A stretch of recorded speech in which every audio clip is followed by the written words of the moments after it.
l'édito politique sur Europe 1 avec Le Figaro. Bonjour Alexis Brézet. Bonjour Dimitri, bonjour à tous. Alors après la gauche où les règlements de compte ont commencé dès le soir des municipales, Alexis, c'est la droite et le centre qui sont en pleine agitation, souvent indéchiffrables.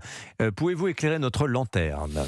Vous vous souvenez Dimitri de L'Aventure, c'est l'aventure, le film immortel de Claude Lelouch et puis de sa fameuse définition. La politique, c'est la clarté dans la confusion. Eh bien, les grands chefs de la droite et du centre ont fait évoluer le concept en inventant l'union dans la division.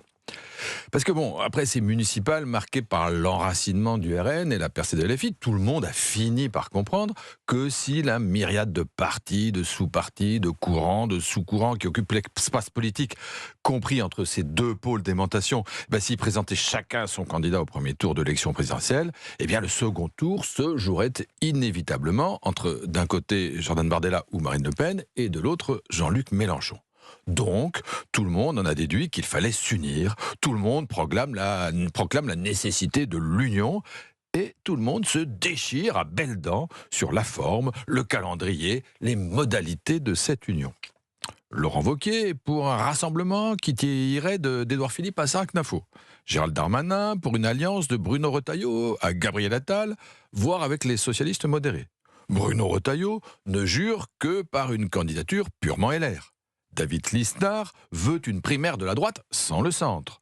Édouard Philippe ne veut entendre parler de rien d'autre que d'Édouard Philippe. Quant à Gérard Larcher, il se rêve en faiseur de roi, pourquoi pas pour se couronner lui-même. Bref, l'union plonge la droite et le centre dans une cacophonie absolue. Mais au fond, cette union à droite, la pensez-vous possible, Alexis ?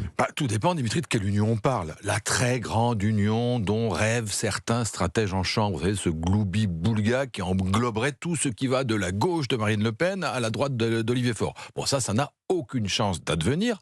Pas seulement, comme on le dit, parce qu'il y a trop de leaders avec leurs égos et leurs ambitions concurrentes, mais tout simplement parce que les électeurs ne suivraient pas. Personne n'imagine un partisan de Bruno Retailleau se ranger derrière Raphaël Glucksmann, ni un supporter de Gabriel Attal envisager un seul instant de suivre François-Xavier Bellamy. Donc l'affaire est réglée. Plus réaliste et plus efficace seraient des regroupements partiels, droite-centre-droit, gauche-centre-gauche. Mais là encore, c'est pas gagné. On peut imaginer, pourquoi pas, que Bruno Retailleau et Édouard Philippe parviennent à s'entendre. Mais leurs électeurs, c'est une autre histoire. À Paris, je vous le rappelle, les Horizons ont fait perdre Rachida Dati. Et je pense qu'assez peu de retaillistes ont voté Estrosi. De part et d'autre, il va falloir beaucoup de pédagogie. Et j'ajoute que l'union, si elle est sans aucun doute nécessaire, n'est en rien une garantie. La primaire, s'il faut passer par là, c'est pas la panacée. Valérie Pécresse avait été désignée pour une primaire, et je vous rappelle qu'elle a fait moins de 5% à la présidentielle. Quant au sondage, l'autre solution, s'il permettait de déterminer le meilleur candidat, Alain Juppé aurait été président de la République, et Jean-Michel Aulas serait maire de Lyon. Mais alors que faire, Alexis ? Peut-être, si l'on veut réunir les électeurs, commencer par leur parler de ce qui les réunit, le fond des choses. Tout ce temps qu'on passe à s'écharper sur les primaires semi-ouvertes ou semi-fermées, sur l'union à géométrie variable ou à périmètre constant, c'est autant de temps qu'on ne passe pas à évoquer les impôts, la dette, la sécurité, l'immigration, la faillite de l'éducation ou la violence déchaînée de LFI. Or, sur tous ces sujets, les électeurs de la droite et du centre-droit sont sinon totalement, du moins globalement d'accord.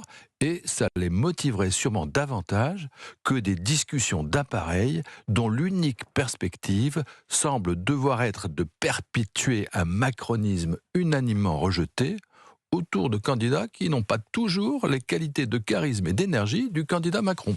L'édito politique sur Europe 1, merci beaucoup Alexis Brézet.